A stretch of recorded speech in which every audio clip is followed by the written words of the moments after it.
Como acumular tesouros na eternidade? Será que isso é possível? No Antigo Egito, quando o faraó morria, era levado para a tumba dele inúmeros tesouros, ouro, prata, joias preciosas, pedras preciosas. Então, o que eles podiam colocar de riquezas dentro da tumba do faraó? Ele levava essas riquezas, por causa da crença deles, né, que ele precisaria, caso ele ressuscitasse, precisaria daquelas riquezas, ou no além, alguma coisa. Agora, seria possível acumular riquezas na vida pós-morte? O que você acha? É possível acumular riqueza na vida pós-morte? Será que, ou para a vida pós-morte seria a pergunta mais correta? Não mas para a vida pós-morte?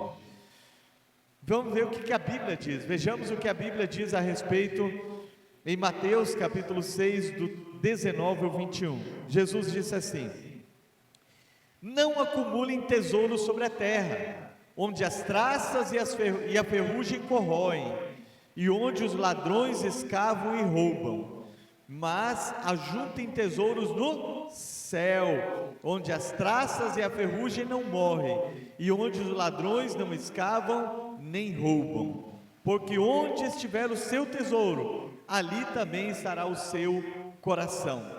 Nesse texto nós vemos que é possível acumular riquezas para a vida pós-morte, mas Jesus também não é contra ter riquezas aqui na terra. Quando ele diz não acumulem riquezas na terra, mas acumulem no céu, ele encerra dizendo que onde estiver o seu tesouro, ali estará o seu coração. Ou então onde estiver, qual que é o seu maior tesouro? Então Jesus não proíbe de maneira alguma de termos dinheiro, de acumular, ou no sentido de, porque ele quer dizer que mesmo tendo riquezas aqui, nós podemos acumular riquezas no céu, porque nós não podemos ter o nosso coração na riqueza. Por isso que Provérbios diz que se as suas riquezas acumularem, não coloque nela o seu coração. Então Deus dá, você tem inteligência, tem sabedoria, mas você não pode colocar o seu coração nela.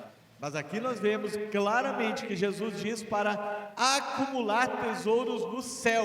Então é possível acumular tesouros na vida pós-morte, para a vida pós-morte, não nada. Então como eu posso depositar nessa conta celeste? Existe uma conta celestial, e como é que eu faço para depositar? Não pode ser imaginando que sem depósito algum vai sair dinheiro ali, né? A Vanessa, quando era pequenininha, ela via a gente sacar dinheiro no caixa, né? 24 horas. E às vezes ela queria uma coisa: ô pai, me dá isso, me dá aquilo, mãe. Ó, não tem dinheiro. Não, é só botar o cartão lá na maquininha que sai o dinheiro. Ela não entendia que para sair o dinheiro, né, tem que depositar primeiro. Então, para que nós tenhamos tesouro no céu, nessa conta celestial, é necessário depositar aqui em terra. E como que nós vamos fazer isso? Primeiro lugar, você precisa ter a certeza da salvação. E essa ninguém consegue comprar, a salvação ninguém consegue comprar. A Bíblia diz que pela graça vocês são salvos mediante a fé. Isso não vem de vocês, não vem das obras, para que ninguém se glorie. Então é algo que nós temos que ter certeza absoluta, é sobre a salvação, porque se alguém não é salvo, como que ele vai usufruir da riqueza que ele possa ter depositado para a vida eterna? É somente pela graça, porque não são obras. Ninguém pode fazer nenhuma boa obra, nada que eu possa fazer é para a minha salvação, porque a Bíblia diz que é pela graça, um presente imerecido. Ninguém, absolutamente ninguém merece e ninguém consegue comprar. Foi por isso que Jesus veio e pagou o preço do nosso pecado. A salvação é o principal tesouro que nós podemos ter. É a melhor coisa. Quando aqueles 4 amigos levaram o 5º amigo ali, que estava numa maca, que eles abriram o telhado na casa de Jesus e colocaram ele na frente, Jesus falou para ele: os teus pecados são perdoados. Jesus não disse primeiro, levanta e anda. Ele disse: os teus pecados são perdoados. Ou seja, na prioridade de valores, nós devemos zelar pela nossa salvação. É por isso que, como crentes em Cristo, nós temos que zelar pela nossa vida de santidade, zelar pelos nossos relacionamentos, zelar pelo nosso relacionamento com Deus, sempre visando: eu tenho que manter a minha santidade, porque o meu tesouro, que é a salvação, é em primeiro lugar na nossa vida. Isso gera temor dentro do nosso coração, precisamos dentro do nosso coração. Mas ainda assim, dá para acumular tesouros no céu, como Jesus falou. Vamos ver o que Jesus mais ensinou, a maneira de nós acumularmos então esses tesouros do céu. O principal é a salvação. Vamos lá, em Mateus 25, do 31 ao 46, Jesus diz assim: quando o Filho do Homem vier na sua majestade, e todos os anjos com ele, então se assentará no trono da sua glória. Todas as nações serão reunidas na sua presença, e ele separará uns dos outros, como o pastor separa as ovelhas dos cabritos, pois porá as ovelhas à sua direita e os cabritos à sua esquerda. Então o rei dirá aos que estiverem à sua direita. Aqui ele está falando de um julgamento, é um julgamento duplo, é um julgamento de galardão para os salvos e de perdição para aqueles que morreram sem Cristo Jesus. Veja só, ele vai dizer o que?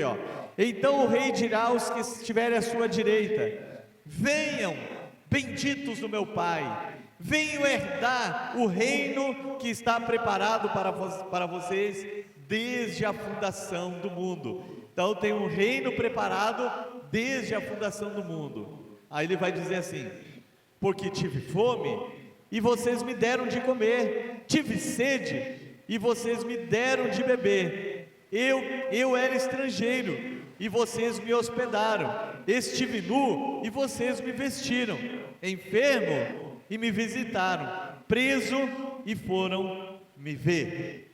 Seguindo aqui, então os justos perguntarão: quando foi que vimos o Senhor com fome e lhe demos de comer, ou com sede e lhe demos de beber? E quando foi que vimos o Senhor como forasteiro e hospedamos, ou com o que vestimos o Senhor? E quando foi que vimos o Senhor enfermo ou preso e fomos visitar? É uma pergunta bem lógica das pessoas, das perguntas dele, porque Jesus diz: olha, eu estive com fome, vocês me deram de comer, eu estive preso, vocês foram me ver, eu estive enfermo, vocês foram me visitar, eu estive necessitado de alimentos, vocês me deram de comer, eu estive necessitado de vestuário, vocês me deram roupas para vestir.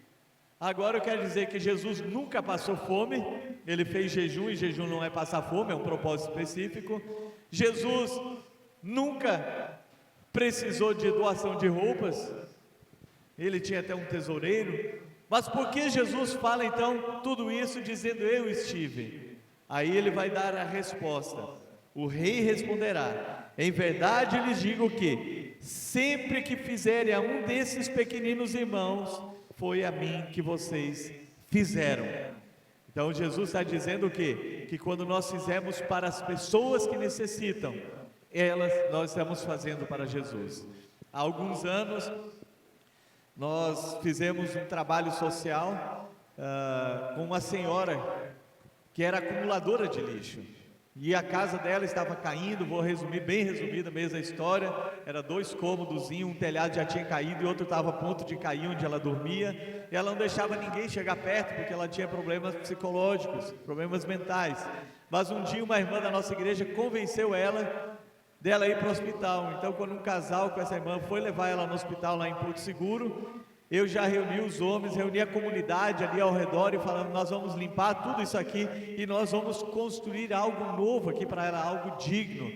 E 15 dias de construção, nós entregamos uma casa. Ela não tinha banheiro, agora ela tinha uma casa com banheiro, com cozinha, uma cama confortável, um terreno limpo, uma casa limpa.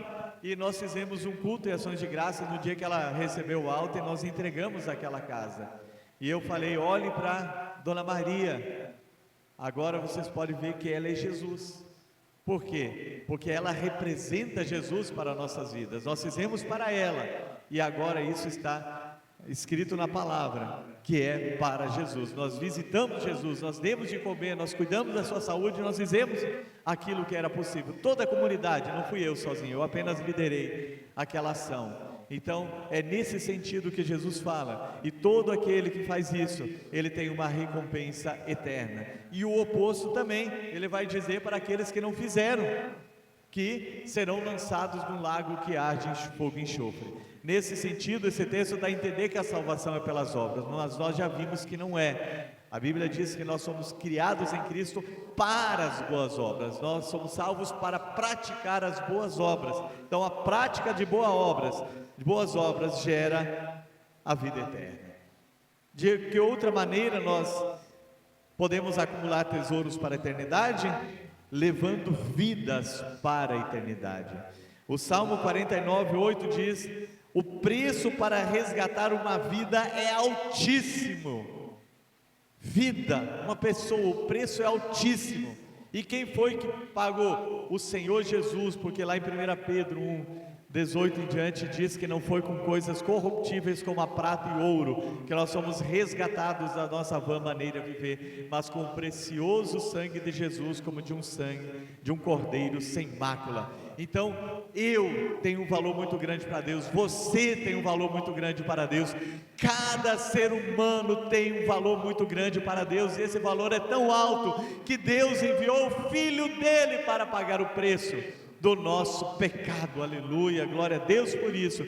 Então quando eu e você entendemos que nós somos salvos para pregar o Evangelho, para levar o Evangelho para outras pessoas, cada pessoa que nós levamos a Cristo, nós vemos vidas transformadas e acumulamos tesouros do céu. Em Daniel 12:8 diz: os que forem sábios resplandecerão com o fulgor do firmamento, e os que conduziram muitos à justiça brilharão como as estrelas, sempre e eternamente. Veja só, o que é conduzir a justiça? Para que a pessoa seja justificada diante de Deus, é conduzir a Cristo. Então dessa maneira nós teremos como obter tesouros nos céus.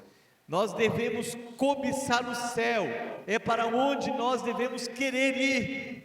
Por isso que Jesus nos ensina que nós podemos acumular tesouro no céu. Ali ele disse: porque onde estiver o seu coração, onde estiver o seu tesouro, ali estará o seu coração. Então se o meu tesouro maior é Deus, eu devo me ocupar com as coisas de Deus, servindo pessoas, levando o Evangelho, fazendo aquilo que está ao meu alcance, para levar para as pessoas. Nós devemos fazer isso. Nós entendemos que Jesus, ele já nos preparou grandes moradas, morada celestial, diz isso em João capítulo 14, vou preparar lugar. A Bíblia fala até que na cidade celestial as ruas são pavimentadas de ouro, são para Deus está nos dizendo que ali os nossos valores são invertidos, muito aquilo que nós, o ser humano se mata até um ao outro por causa de ouro, lá é usado para pisar em cima. Então nós devemos acumular tesouros nos céus. Primeiro é a salvação, que é o bem mais precioso. Segundo, servindo pessoas. Em terceiro lugar, conduzindo pessoas a Cristo. Amém? Vamos orar?